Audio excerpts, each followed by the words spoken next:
அனைவருக்கும் வணக்கம். நான் பிரபாகர் ஜோதிடர். ஓம் சிவாய நமக. சிவசக்தி திருச்சிற்றம்பலம். இப்போ நான் என்ன சொல்ல போகிறேன்னா, இன்றைய நாளுடைய நிலைப்பாடம் ராசி பலன் தான் சொல்ல போகிறேன். நீங்கள் கருத்தில் கொண்டு நீங்கள் பயன்பெறுங்க. விஸ்வாசி ஆவணி 10 இன்று செவ்வாய்க்கிழமை, ஆங்கில வருடம் ஆகஸ்ட் 26, 2025. இன்று சமநோக்கு நாள்.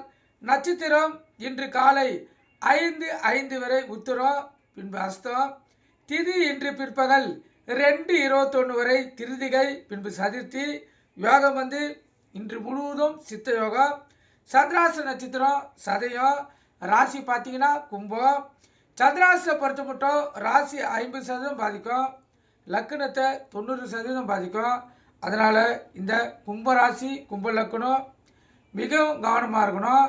வண்டி வாகனம் செல்லக்குள்ளே மிக கவனமாக செல்லணும். போக்குவரத்து விதிமுறைகளை கடைபிடித்து செல்லணும். எக்காரத்தை கொண்டும் வண்டியை இயக்கி கொண்டு மொபைல் ஃபோனில் பேசக்கூடாது. சிந்தனைகள் சிதறி விபத்துகள் ஏற்படுறதுக்கு அதிக வாய்ப்பு இருக்குது, கருத்தில் கொள்ளுங்கள். அதனால் சந்திராசி இருப்பதால் மிகவும் கவனமாக இருந்து உங்களை தற்காத்து கொள்ளுங்கள். அதே போல் தொலைதூர பயணம் மேற்கொள்கிறவங்க, தொலைதூர அலுவலகத்துக்கு செல்கிறவங்களாம் கொஞ்சம் முன்கூட்டியே கிளம்பணும். அதே போல் வீட்டில் இருந்து கிளம்பக்குள்ள அனைத்து உடம்புகளையும் எடுத்துக்கலாம் பார்த்துட்டு கிளம்புங்க.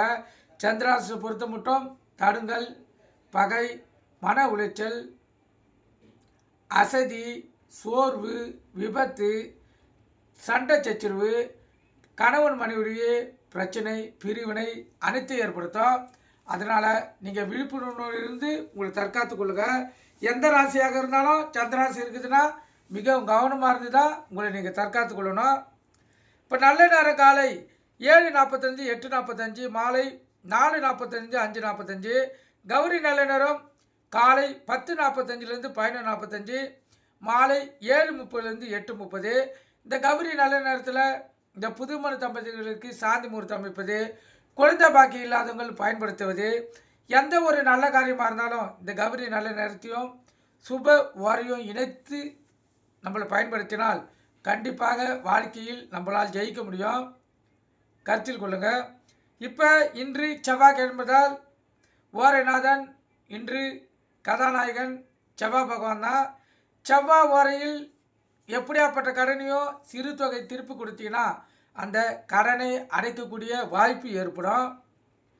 முழுக்க முழுக்க செவ்வாய் ஓரை அசுப ஓரை என்றாலும் செவ்வாய்க்கிழமையில், ஏன்னா செவ்வாய் ஓரையாக வருவதால் அது சுப ஓரையாகவே அமையும்.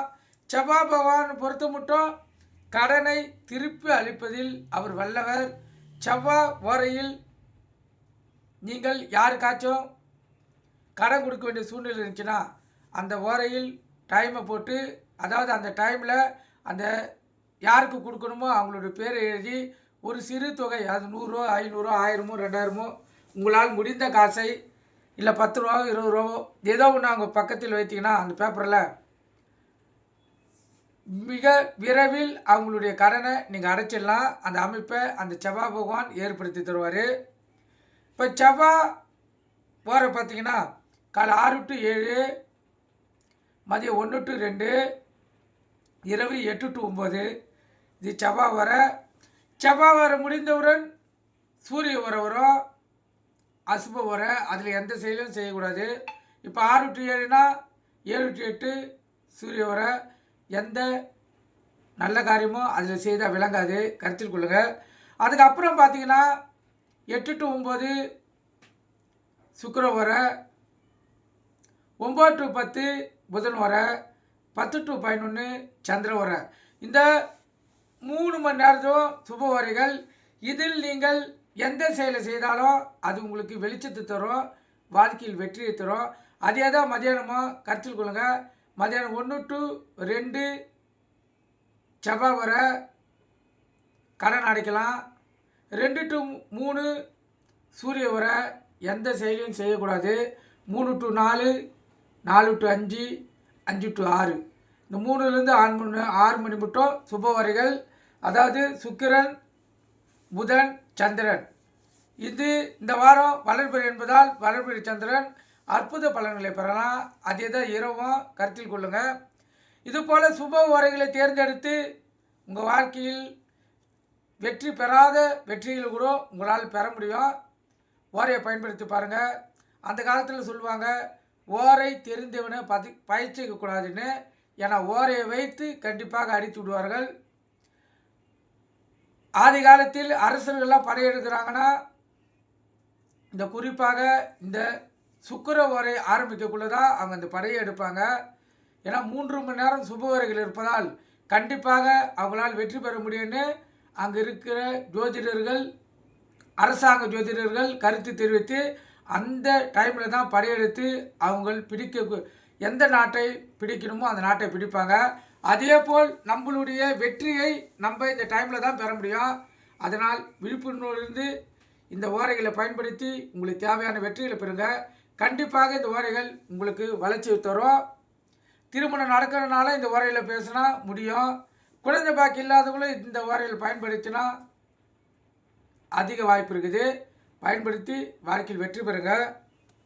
இப்போ ராகு காலம் மாலை 3 to 4:30, யமகண்டம் காலை 9 to 10:30, குளிகை மதியம் 12 to 1:30.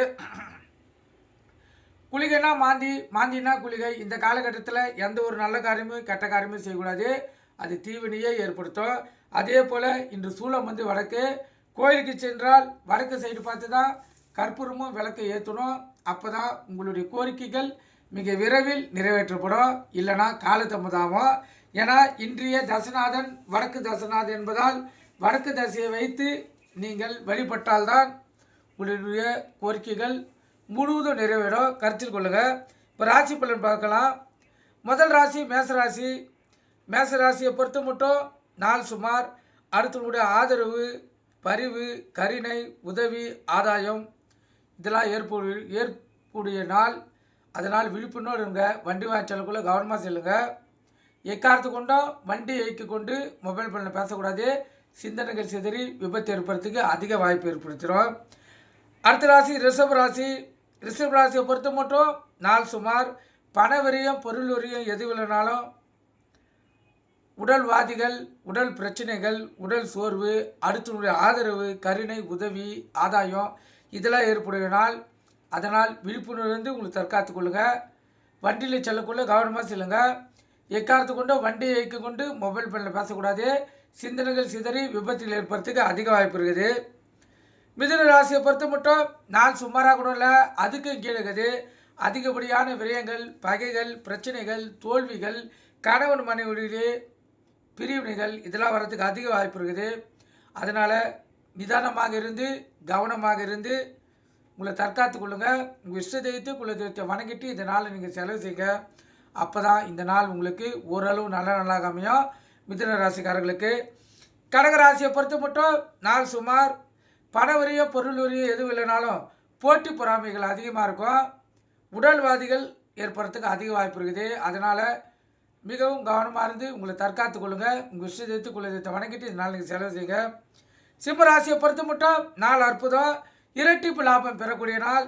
சிறு தொழில் செய்கிறவங்க, தக்காளி, வெங்காயம், பூண்டு, காய்கறி, கீரை வைக்கிறவங்க இரட்டிப்பு லாபத்தை பார்க்கலாம். அற்புதமான நாள்.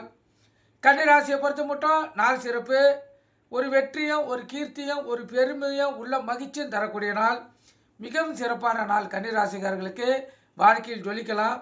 துலா ராசியை பொறுத்த மட்டும் நாள் சுமாராக கூட இல்லை, அதிகம் கீழே இருக்குது. அதிகப்படியான பயங்கள், பகைகள், பிரச்சனைகள் இதெல்லாம் வர்றதுக்கு அதிக வாய்ப்பு. மேல் அதிகாரிகிட்ட பேசக்குள்ள கவனமாக வார்த்தைகளை பயன்படுத்தணும். இல்லை தேவையில்லாத பிரச்சனையில் மாட்டி பயத்திலே இந்த நாள் செல்லக்கூடிய நாளாக அமைஞ்சிடும். உங்கள் இஷ்ட தெய்வத்தை குல தெய்வத்தை வணங்கிட்டு இந்த நாள் நீங்கள் செலவு செய்யுங்க. விருச்சிக ராசியை பொறுத்த மட்டும் நாள் அற்புதம். நற்செய்திகளும் சொற்களும் உங்களுக்கு தேடி வரக்கூடிய நாள். அற்புதமான நாள். இந்த நாள் உங்களுக்கு ஒரு நல்ல விதமான நாளாக அமையும். நீங்கள் நினைத்தது நிறைவேறக்கூடிய நாள். அற்புதமான நாள். தனுசு ராசியை பொறுத்த மட்டும் நாள் அற்புதம். மகிழ்ச்சிகள் உள்ளத்தில் குடிக்கொள்ள வேண்டிய நாள். அற்புதமான நாள். கணவன் மனைவியுடைய நெருக்கமும் ஒற்றுமையும் அதிகமாக இருக்கும். அதே போல் சக ஊழியர்கிட்டையும் நட்பு நண்பர்கிட்டையும் உங்களுக்கு ஒத்துழைப்பு அதிகமாக கிடைக்கும். எங்கன்னா வர வேண்டிய பணம் எதிர்பார்த்துருந்தீங்கன்னா அந்த பணம் வந்து உங்கள் உள்ளத்தை மகிழ்ச்சியடைய செய்யும். அற்புதமான நாள் தனுசு ராசிக்காரர்களுக்கு. மகர ராசியை பொறுத்த மட்டும் நாள் அற்புதம். ஒரு கீர்த்தியும் ஒரு இறை அருளும் உள்ள மகிழும் நிலையும் ஏற்படக்கூடிய நாள். மகர ராசிக்காரர்களுக்கு அற்புதம். கணவன் மனைவிடையே ஒற்றுமை நெருக்கமும் அதிகமாக இருக்கும். அதே போல் பிள்ளைகளிடத்திலும் அன்பு பாசமும் கிடைக்கும். இறை அருள் இன்று உங்களுக்கு பரிபூர்ணமாக கிடைக்கும். அற்புதமான நாள். அதே போல் அலுவலகத்திலும் மகிழ்ச்சிக்கு குறை இருக்காது. சிறப்பாக செல்லும் இன்றைய நாள். கும்பராசியை பொறுத்த மட்டும் நாள் சுமாராக கூடல, அதுக்கும் கீழே இருக்குது. அதிகப்படியான விரயங்கள், பகைகள், சோதனைகள், பிரச்சனைகள் வரக்கூடிய நாள். அதனால் விழிப்புணர்வோடு உங்களை தற்காத்து கொள்ளுங்க. எது எப்படி இருந்தாலும் உங்கள் இஷ்ட தெய்வத்தையும் குலதெய்வத்தையும் வணங்குங்க. உங்கள் முன்னோருடைய ஆசீர்வாதத்தை பெறுங்க. கோபத்தை அடக்குங்க. வார்த்தைகளை தெளிவாக பயன்படுத்துங்க.